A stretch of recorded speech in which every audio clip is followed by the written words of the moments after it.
ഒന്നിച്ചിറങ്ങുകയല്ലേ.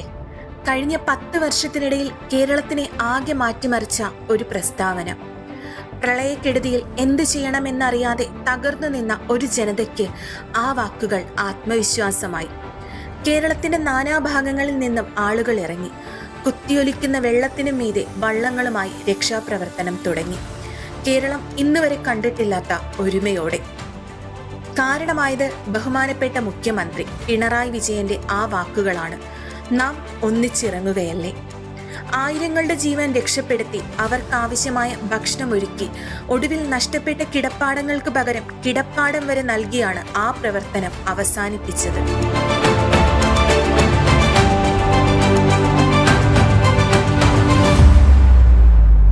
പിന്നീട് കോവിഡ് കാലത്തും ഇതേ കരുതൽ കണ്ടു.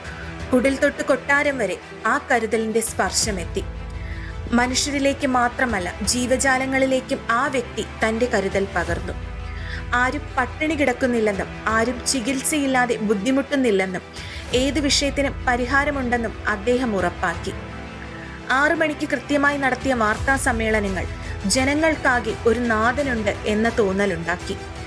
അങ്ങനെ ആ മഹാമാരിയെ ഒറ്റക്കെട്ടായി നാം അതിജീവിച്ചു.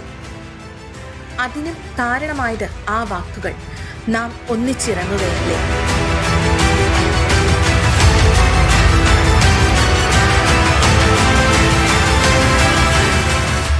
വയനാട് ദുരന്തം വന്നപ്പോൾ പ്രത്യേകിച്ചൊന്നും പറയേണ്ടി വന്നില്ല.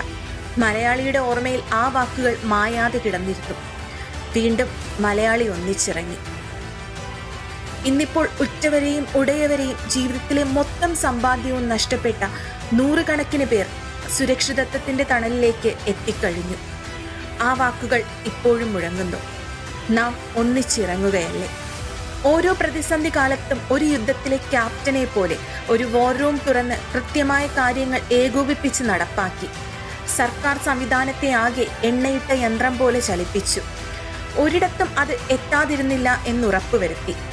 പ്രത്യേകം വിലയിരുത്തലുകൾ നടത്തി. പിഴവുകൾ തിരുത്തി. കേരളം ഇതുവരെ കാണാത്ത, അല്ല, ലോകം അധികം കണ്ടിട്ടില്ലാത്ത ഒരു മാതൃക അദ്ദേഹം തീർത്തു.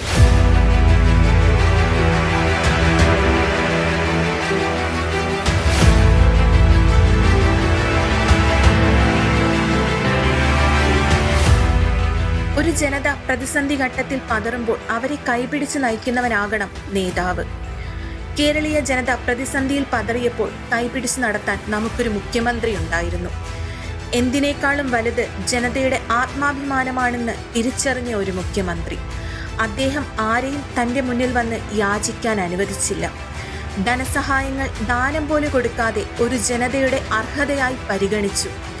നൽകുന്ന സഹായങ്ങളിൽ തൻ്റെ ചിത്രം പതിപ്പിച്ച് അല്പത്തരം കാണിക്കാൻ നിന്നില്ല.